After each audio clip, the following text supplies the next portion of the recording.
오늘 우리에게 주신 하나님의 말씀은 마태복음 13장 33절입니다. 우리 한 절 말씀인데요.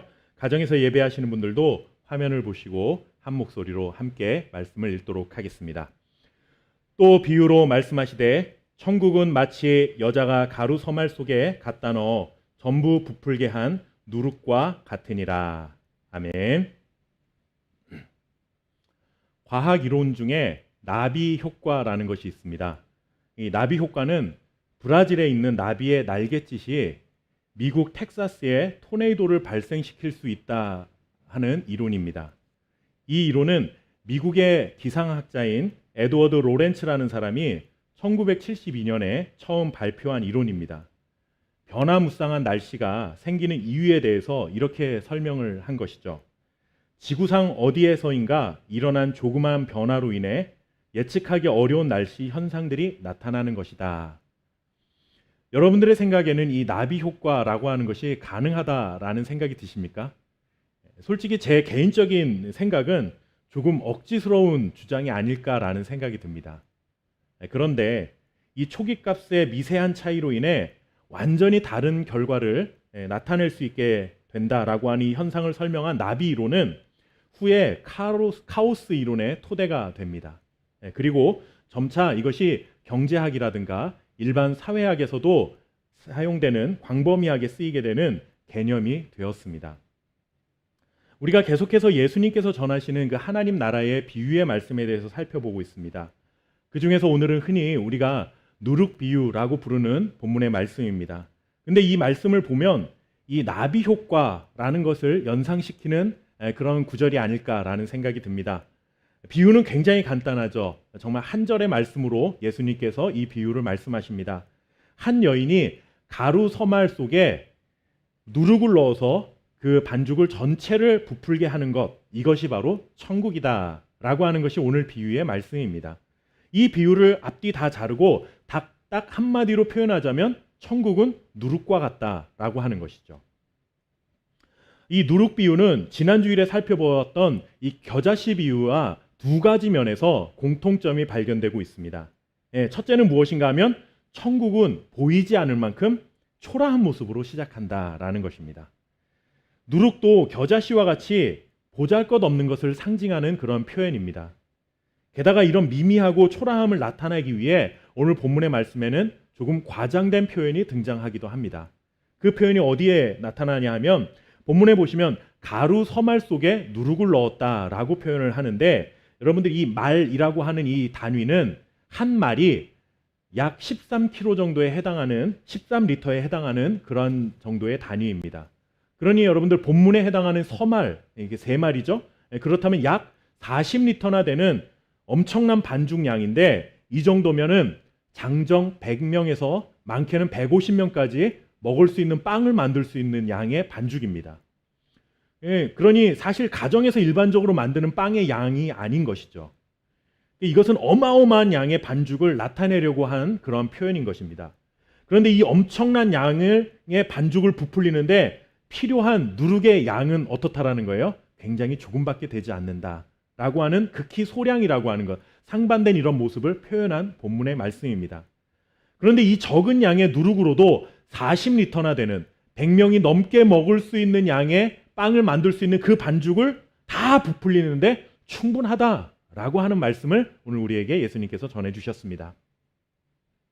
이 눈에 보이지도 않는 겨자씨처럼 누룩도 밀가루 반죽 양에 비하면 턱없이 작은 것이죠. 그리고 밀가루 반죽 속에 있는 누룩은 눈에 보이지도 않습니다. 그러니 그것이 바로 천국이라는 사실을 다시 한번 우리에게 전해주고 있습니다. 이것이 바로 겨자씨 비유에서 나타난 그 말씀과 첫 번째 해당되는 공통점이고, 이 두 번째 공통점은 무엇이냐면 천국은 비밀스럽다라고 하는 것입니다. 겨자씨 비유에서 겨자씨가 너무 작다라고 하는 것은 여러분들 작은 시작을 말하는 것이기도 하지만, 이 눈에 보이지 않는다라고 하는 것은 그저 물리적으로 작다라는 의미만 있는 것이 아니라 거기에는 비밀스러움이라고 하는 의미도 가지고 있습니다. 그런데 이 누룩은 그보다 더 명백하게 천국의 비밀스러움을 강조해주고 있습니다. 이 본문에 나타나 있는 표현을 보시면 여인이 누룩을 갖다 넣었다라고 그렇게 전하고 있죠. 그런데 여러분들 이 한글 성경에서는 갖다 넣었다라고 해서 이렇게 번역했기 때문에 일반적으로 빵을 만드는 행위에서 그 여인이 반죽에 누룩을 넣은 것처럼 보이지만 사실 원문의 뜻에는 이 단어가 갖는 뜻이 무엇이냐면 감추어 넣었다라는 의미를 가지고 있습니다. 즉 여인이 밀가루 반죽을 하면서 그 반죽 안에 누룩을 넣었는데 남들 몰래 살짝 넣었다라고 하는 것이죠. 여러분들 빵을 만들 때 누룩을 몰래 넣는 사람이 있을까요? 예전에는 빵을 집에서도 많이 만들어서 이렇게 먹기도 했는데 그렇게 반죽을 부풀리기 위해서 누룩을 넣을 때는 당연한 것입니다. 이건 상식적인 것이죠. 반죽을 부풀리기 위해서는 반드시 누룩이 필요합니다. 비밀스럽게 남들 모르게 그렇게 몰래 감추듯이 넣어야 할 이유가 없다라는 것이죠. 그런데 오늘 예수님께서도 그 사실을 잘 알고 계셨음에도 불구하고 이 밀가루 서말 속에 누룩을 여인이 넣는데 몰래 감추어 넣었다라는 표현을 사용하신 것은 또 다른 의도가 있는 것이죠. 그것이 바로 무엇입니까? 천국은 사람들의 눈에 띄지 않게 아주 비밀스럽게 은밀하게 시작되고 진행되는 것이다 라고 하는 것을 우리에게 말씀해 주고 있는 것입니다. 겨자씨와 마찬가지로 이 누룩은 하나님의 나라는 이 세상에 들어올 때 사람들이 일반적으로 기대하는 것처럼 소란스럽고 떠들썩하게 막 나팔을 불면서 막 요란하게 그렇게 들어오지 않는다라고 하는 것이죠. 사람들의 눈에 띄지 않을 정도로 매우 은밀하게 이 천국은 이 땅에 시작하고 들어온다라고 하는 사실을 강조해 주고 있습니다. 이와 같은 말씀은 또 다른 성경에서도 발견될 수가 있습니다. 마가복음 4장 26절 27절 말씀 우리 함께 이 말씀을 읽어보도록 하겠습니다. 또 이르시되 시작. 또 이르시되 하나님의 나라는 사람이 씨를 땅에 뿌림과 같으니 그가 밤낮 자고 깨어 하는 중에 씨가 나서 자라되 어떻게 그리 되는지를 알지 못하느니라. 여러분들 이 말씀해 보시면 이렇게 힘없이 초라하고 비밀스럽게 시작되지만 그리고 느끼지도 못할 만큼 은밀하게 성장하지만 결국 겨자씨가 자라서 많은 새들이 와서 깃들이게 되는 것처럼 그리고 또 결국 누룩이 전체 밀가루 반죽을 부풀리게 하는 대단한 힘을 가졌다라고 하는 사실들을 우리에게 전해주고 있는 것이죠. 이렇게 겨자씨 비유와 누룩 비유에는 두 가지의 공통점이 발견되지만 이 비유는 또 엄연히 다른 점도 존재하고 있습니다. 지난주에 살펴보았던 천국이 겨자씨와 같다라는 이 비유는 겨자씨 자체가 성장을 합니다. 그렇죠? 겨자씨를 심었는데 그 겨자씨가 성장을 하게 됩니다. 이 아주 작은 겨자씨가 상상할 수 없을 만큼 크게 성장하게 된다라는 것을 통해서 천국은 이와 같이 작은 것으로 시작하지만 크게 성장한다라고 하는 것을 말씀했던 비유죠. 그런데 누룩 비유는 잘 살펴보시면 누룩이 성장하는 것이 아닙니다. 누룩 자체가 성장하는 것이 아니라 누룩 때문에 누군가가 영향을 받는 것이죠. 누룩 때문에 외부 세계에 큰 영향을 준다라는 것에 강조점이 있습니다. 즉 하나님의 나라는 작고 초라하게 시작하지만 대단한 성장을 한다라고 하는 것에 초점이 맞춰졌던 것이 겨자씨의 비유라 한다면 오늘 살펴보는 이 누룩 비유는 천국 때문에 그 보잘것없고 작고 미미한 천국 때문에 일어나게 되는 변화가 얼마나 대단한 것인지를 너희가 알아야 한다. 이것을 예수님께서 말씀하신 것입니다. 계속해서 말씀드리지만 하나님의 나라는 예수님으로부터 시작되었습니다. 그런데 우리가 믿는 예수님은 어떤 분이십니까? 예수님은 전능하신 하나님의 아들이시고 그리고 본질상 하나님과 동등하신 분이십니다.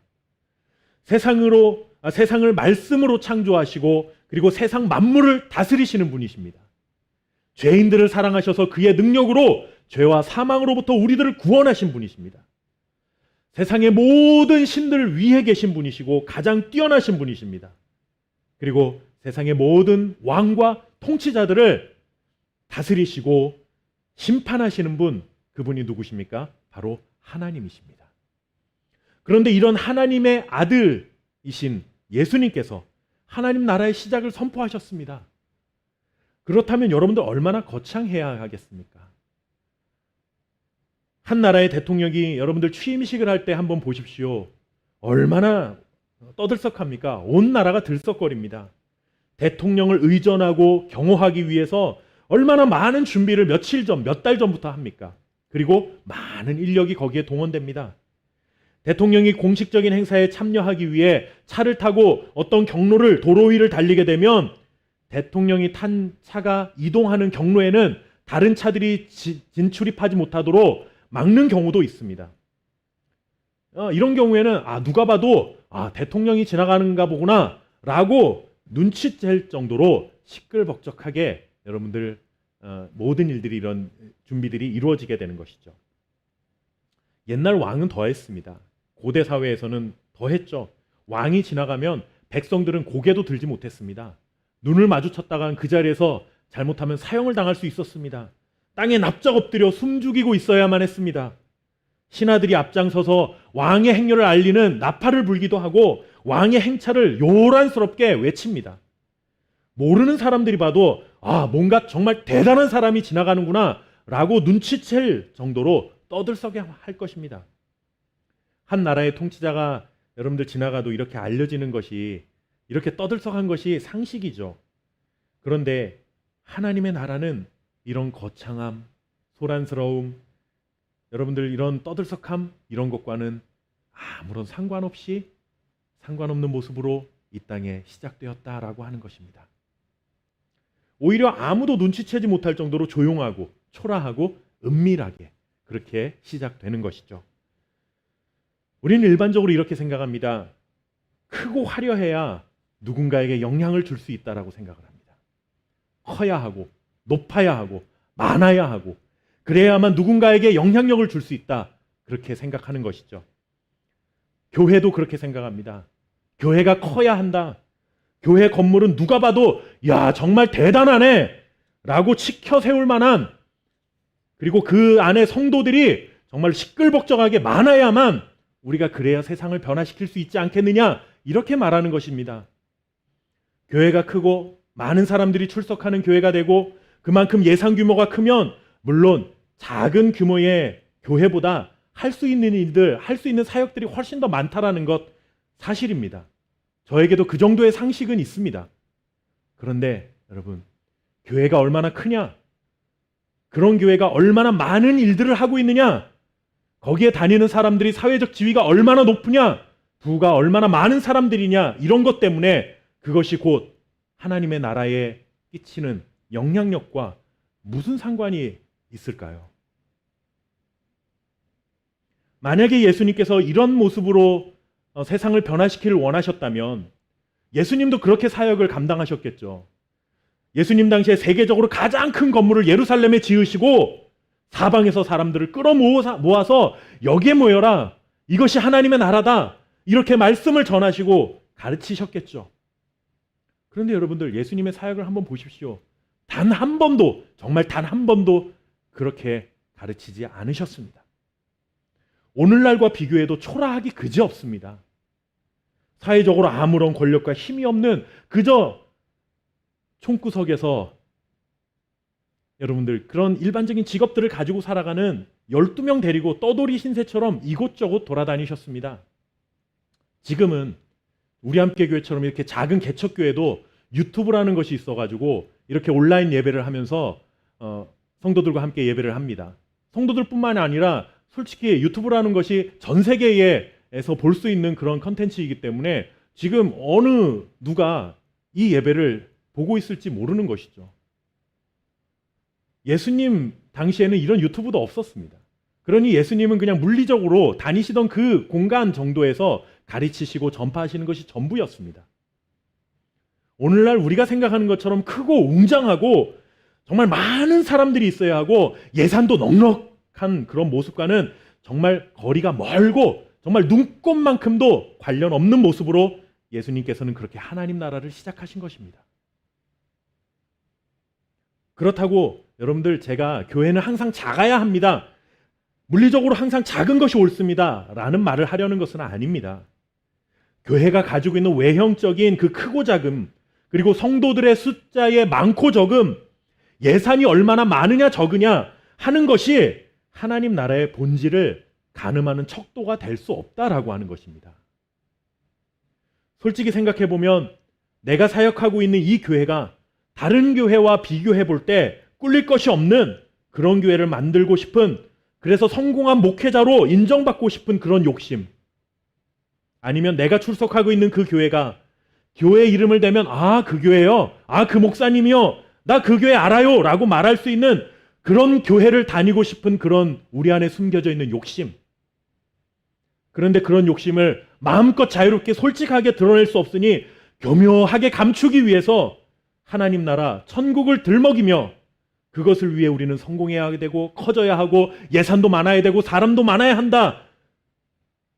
여러분들 그렇게 우리의 속마음을, 욕심을 숨기고 싶어 그렇게 말하고 있지 않은지 솔직해져야 되지 않을까요? 여러분들 작아도 마찬가지입니다. 작다고 다 되는 것이 아니죠. 작은데 나도 언젠가는 큰 교회가 되어야 하고 언젠간 성공해야 되고 그래야 하나님의 영광을 나타낼 수 있고 그래야 세상에 영향력 끼치는 교회가 될 수 있다. 이렇게 생각한다면 여러분들 물리적 크기만 작을 뿐이지 규모가 큰 교회와 본질적으로 다르지 않습니다.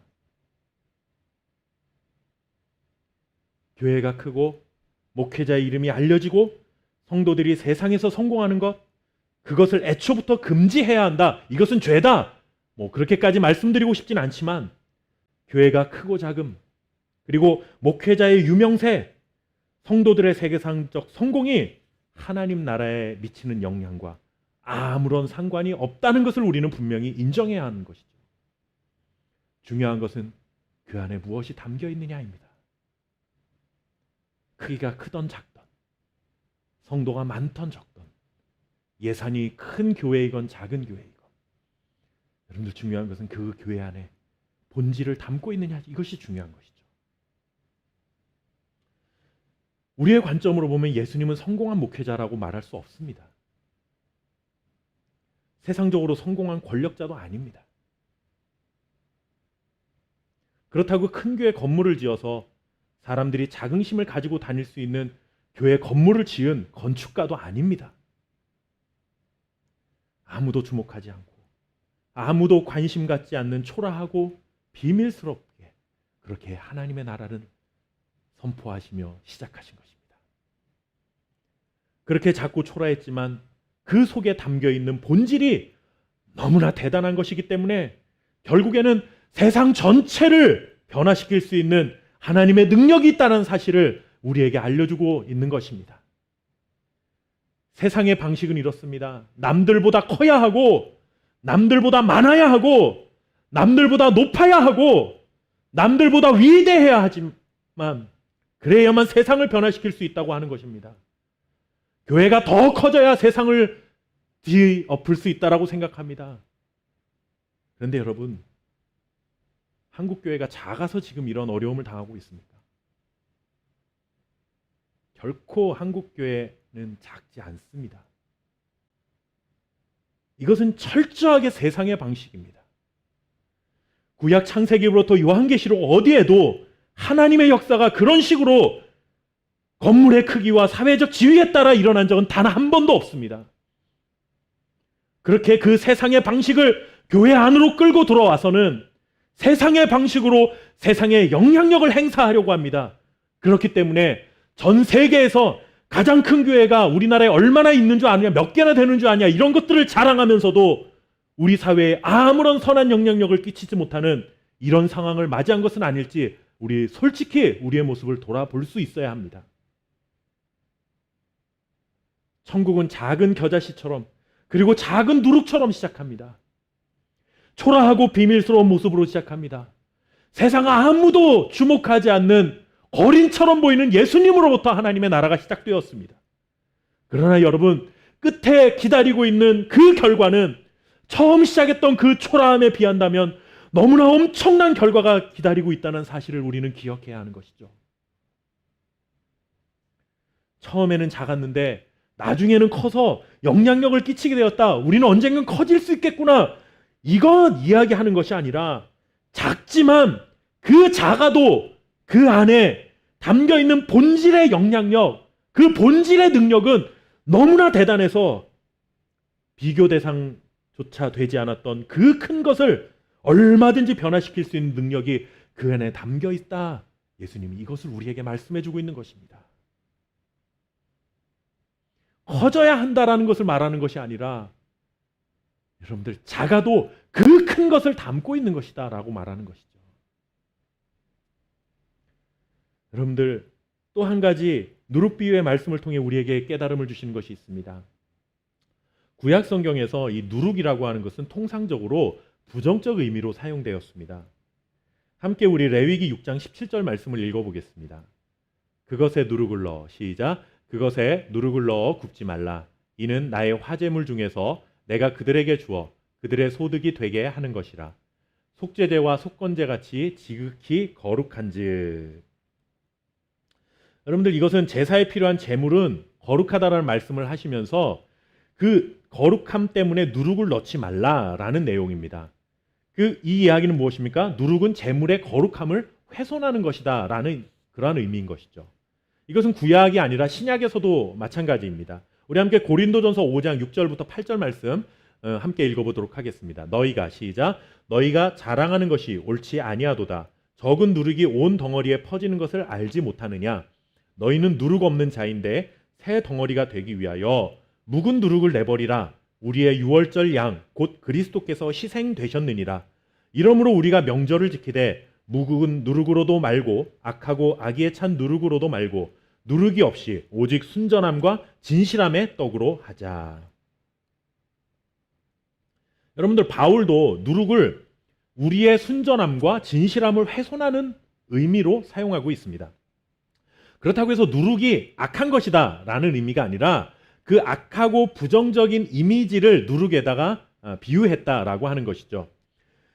이와 같은 사실은 구약과 신약에서 누룩을 부정적인 의미로 자주 사용했다는 것은 그 당시에 많은 사람들, 신앙을 가지고 살아가는 그 사람들이 누룩에 대해 가지고 있는 이미지가 매우 부정적인 이미지였다라고 하는 것을 알 수 있습니다. 그렇다면 예수님께서도 누룩이 이런 부정적인 의미가 강하다라는 것을 알고 계셨겠죠. 그런데 예수님께서는 이렇게 매우 부정적인 이미지를 굳이 하나님 나라를 설명하시고 비유하시는데 사용하고 있다라고 하는 것은 매우 큰 의미가 담겨 있습니다. 이것은 사람들이 일반적으로 생각하는 세상의 사고방식을 또 한 번 뒤집어 놓으시는 것이죠. 부정적인 것, 거룩한 것에 대한 그 세상적 가치 기준을 뒤엎으신 효과를 나타냅니다. 여러분들, 당시 유대인들은 율법과 자신들의 전통에 따라 정결한 것과 부정한 것을 명확하게 구분해 놓았습니다. 그래서 부정한 것은 건드리기만 해도 죄가 된다라고 생각을 했죠. 그리고 이런 편견과 차별은 누구에게까지 적용했냐면 사람들에게까지 적용을 했습니다. 그래서 세리와 창기들, 이방인들, 이런 사람들은 부정한 사람들 이렇게 낙인 찍어놓고 그들을 멀리했습니다. 그들과 접촉하면 나도 부정해진다라고 생각을 해서 굉장히 그들을 멀리하고 살아갔습니다. 이런 사고방식을 가지고 살아가던 사람들에게 예수님께서 이런 말씀을 전하시죠. 우리 함께 마태복음 21장 31절 32절 말씀 같이 한번 읽어보겠습니다. 그 둘 중에, 시작. 그 둘 중에 누가 아버지의 뜻대로 하였느냐. 이르되 둘째 아들이니이다. 예수께서 그들에게 이르시되 내가 진실로 너희에게 이르노니 세리들과 창녀들이 너희보다 먼저 하나님 나라에 들어가리라. 요한이 의에 너희에게 왔거늘 너희는 그를 믿지 아니하였으되 세리와 창녀는 믿었으며 너희는 이것을 보고도 끝내 뉘우쳐 믿지 아니하였도다. 아멘. 여러분들, 이 말씀을 들은 당시 유대인들의 그 심기가 얼마나 불편했을까요, 여러분들? 이런 거하고 똑같은 거죠. 나는 열심히 신앙생활하고 있는데 옆에 어떤 내가 아는 사람이 정말 하나님 맨날 욕하고 예수 믿는 사람 맨날 핍박하고 막 이런 사람들이 있어. 아우, 저런 나쁜 놈, 정말 저런 건 감옥에 가야 되는데 막 이렇게 하는 나쁜 사람이 있다고 생각을 해보십시오. 그런 나쁜 놈이 있는데 예수님께서 오셔가지고 너보다 제가 먼저 천국에 들어갈 거야. 제가 천국의 주인공이야. 이런 말 들으면 여러분들 우리 마음속에서 우라통이 터지지 않겠습니까?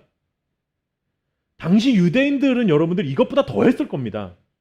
창기, 세리 이런 사람들은 사람 취급도 안 했죠. 개 취급하고 정말 하나님 보면은 침을 뱉으며 뒤를 돌아섰습니다. 그런데 예수님께서 이런 세리와 창기들이 예수님의 말씀을 듣고 믿었기 때문에 너희 대제사장들과 장로들보다 먼저 천국에 들어갈 거야. 이렇게 말씀하십니다. 오히려 하나님 나라를 대표하는 건 너희들이 아니라 너희가 부정하게 취급하는 창기와 세리들이 하나님 나라의 주인공이 될 거다. 지금 그렇게 말씀하고 있는 것입니다. 사람들이 누룩처럼 부정하게 생각했던 창기와 세리와 죄인들과 오히려 함께 식사를 나누시면서 예수님 자신도 부정한 누룩처럼 보이는 그런 방식으로 하나님 나라를 전파해 가셨다는 거예요. 사람의 생각, 사람의 판단, 세상의 기준, 이런 것이 하나님의 나라를 마음껏 판단하고 훼손할 수 없다라고 하는 것이죠. 이것이 예수님의 방식이었습니다. 세상이 알아주지도 않는 초라함, 그것뿐만 아니라 오히려 우리가 부정하게 여겨서 가까이 하지도 않는 그런 사람들과 교제를 통해 예수님은 하나님 나라를 전개해 가신 것입니다. 그러니 여러분들, 하나님 나라는 크기에 좌우되는 것도 아니고 사람들이, 그 안에 포함된 사람들이 사회적인 지위가 얼마나 성공한 사람들이냐 이런 것에 기인하는 것도 아니고 사람들이 얼마나 도덕적으로 양심적으로 깨끗한 사람이냐 아니냐 하는 것과도 상관이 없고 그들의 출생 신분이 무엇이냐 이런 것과 아무런 관련이 없는 것입니다. 그저 힘없이 십자가 위에서 죽어간 하나님의 아들 예수 그리스도를 믿음으로 받아들이는 사람, 그분이 그렇게 초라하고 연약한 모습을 하고 가르치셨던 말씀에 순종하는 자, 고난의 길을 걸어가면서까지 하나님의 뜻을 이루시기 위해 몸부림치셨던 그 예수님, 그분을 믿음의 눈으로 바라보고 그 고난에 동참하려고 하는 자, 바로 그런 자들에게 하나님의 나라가 임하게 되고 하나님 나라의 가족이 되어 살아갈 자격을 부여받게 된다는 사실을, 이것을 믿는 자, 이 믿음을 가지고 기꺼이 예수 그리스도의 뒤를 따르는 자, 세상의 시선으로 보기에는 하나도 보잘것없고 하찮아 보이는 그런 것이라 할지라도, 심지어 고난의 길이라 할지라도, 애통하는 삶의 자리라 할지라도 그곳에 하나님의 은혜가 넘치고 하나님의 위로가 넘칠 것을 믿고 예수님의 가르침에 끝까지 순종하는 자, 좁은 문을 열고 좁은 길에 들어선 자, 바로 그런 자들에게 하나님 예수님께서 위로와 확신의 말씀을 주시기 위하여 오늘 우리에게 누룩 비유의 말씀을 전해주셨습니다. 이 비유를 들었던 많은 사람들 중에 귀 있는 자는 듣고 깨달았을 것입니다. 그러나 다른 것을 기대했던 그 사람들은 실망하고 예수님께 등을 돌렸을 것입니다. 야, 저렇게 부정하고 더럽고 사람들 눈에 보이지도 않는 그런 곳이 천국이라면 예수님은 가짜야, 하나님의 아들이 아니야 라고 등을 돌렸을 것입니다. 하나님의 아들이 시작한 하나님의 나라를 기쁨으로 받아들였지만 자신들의 삶에 아무런 유익과 혜택이 생겨나지 않는다라고 하는 상황들을 맞이했을 때, 그리고 여전히 변하지 않고 자신들의 삶을 둘러싸고 있는 많은 부정적인 현실들, 오히려 예수님 때문에 고민거리가 늘어가는 현실들, 억울해하고 속상한 일들을, 애통하는 일들이 생겨나는 이런 현실들을 맞이한다면 여러분들, 그 사람들은 어땠을까요? 이런 비유를 듣고 과연 어떤 태도를 취했을까요? 첫 번째 비유에서 보았던 좋은 씨가 뿌려졌지만 돌짝밭에 뿌려진 것처럼 뿌리를 내리지 못하고 이내 말라버렸, 결실을 맺지 못했을 것입니다. 세 번째 경우처럼 가시덤불에 뿌려져서 뿌리를 내리지 못하고 결실을 거두지 못하는 자로 또 살았을 것입니다. 이렇게 아무것도 체감할 수 없고 눈으로 확인할 수 없기에 정말 하나님 나라가 시작되었는지, 예수님이 하나님의 아들이 맞는지 혼란스럽고 의문이 생기지만, 너네들 그렇게 혼란스럽고 갈등하고 고민하는 거 안다. 그런데 천국은 원래 그런 거야. 예수님 우리에게 그렇게 말씀해 주고 있는 것이죠. 천국은 원래 그런 거야. 지금 예수님을 믿는 것 때문에 내가 얻는 유익함이 무엇인가? 때로는 시간적인 손해를 감수해야 하고, 요즘 같은 코로나 시기에 교회 갔다 왔다고 하면 월요일부터 직장에서 눈치를 봐야 하고, 하고 싶은 일 하나님이 원하지 않는다고 하지 말아야 할 때도 있고, 하기 싫은 일인데 예수님 믿는다는 것 때문에 해야 하는 순간도 있고, 코로나 시기에 교회는 못 가더라도 온라인으로라도 예배하고 믿음으로 살아간 대가가 과연 나에게 무엇인가? 그 결과가 나에게 무엇인가? 이런 의문과 고민을 가지신 분이 계시다면 오늘 이 누룩 비유를 통해 우리는 위로와 격려를 받게 되는 것입니다. 천국 안에 살고 있어도 그것이 천국인지 모를 수 있어. 너가 천국 안에 살면서도 그 살고 있는 것이 지금 천국인지 모를 수 있다라는 거야. 그게 천국이란다. 오늘 예수님 우리에게 그렇게 말씀해 주고 있습니다. 우리가 느끼지도 못하는 그 사이에 이미 천국은 시작되었고, 지금도 선한 능력으로 은밀하게 천국을 한 걸음 한 걸음 완성해 가고 계신 그 주님을 바라보아야 하는 것입니다. 우리 눈에 보이는 것이 전부가 아닙니다. 눈에 보이지 않는 무의미해 보이는 그 작은 나비의 날갯짓이 다른 나라에 토네이도를 일으킬 수 있다는 나비 효과를 한번 생각해 보십시오. 우리 눈앞에 펼쳐지는 현실은 천국을 살아가는 우리에게 아무런 혜택도 주지 못하고 오히려 손해만 보고 있는 것 같을 수도 있습니다. 하지만 예수님을 진정으로 믿고 그분의 가르침에 전적으로 순종하는 제자가 되었다면 우리는 이미 세상이 부정적으로 여긴다 할지라도 우리는 누룩덩어리가 된 것입니다. 누룩덩어리가 된 우리는 세상에서 아무런 존재 가치가 없을 수도 있지만 그 존재 가치 없는 누룩을 통해 세상을 변화시켜 가실 하나님을 신뢰하고 살아가는 것입니다. 그분의 약속의 말씀을 붙들고 날마다 승리해가는 저와 여러분 될 수 있기를 주님의 이름으로 축원합니다. 우리 함께 기도하겠습니다.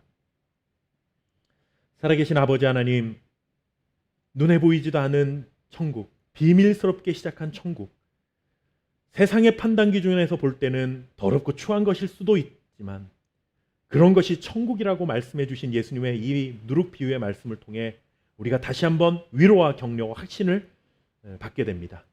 끝까지 주님이 선택한 좁은 길, 좁은 문, 그 길을 걸어갈 수 있는 주의 자녀들 될 수 있도록 도와주시옵시고, 헛된 것을 꿈꾸는, 세상의 것을 교회로 가지고 들어와 본질을 흐려놓는 그러한 자들이 되지 아니하도록 우리의 삶을 지켜 주옵소서. 오늘도 주님이 우리에게 이러한 순전한 믿음을 주신 것을 감사하는 마음으로 구별의 예물을 드립니다. 예물이 쓰이는 곳마다 누룩처럼 시작된 그 하나님의 나라가 조금씩 비밀스럽게 자라가는 그 일들 가운데 귀하게 쓰임받을 수 있도록 주님 축복하여 주옵소서. 감사드리며 살아계신 예수님의 이름으로 기도하옵나이다. 아멘.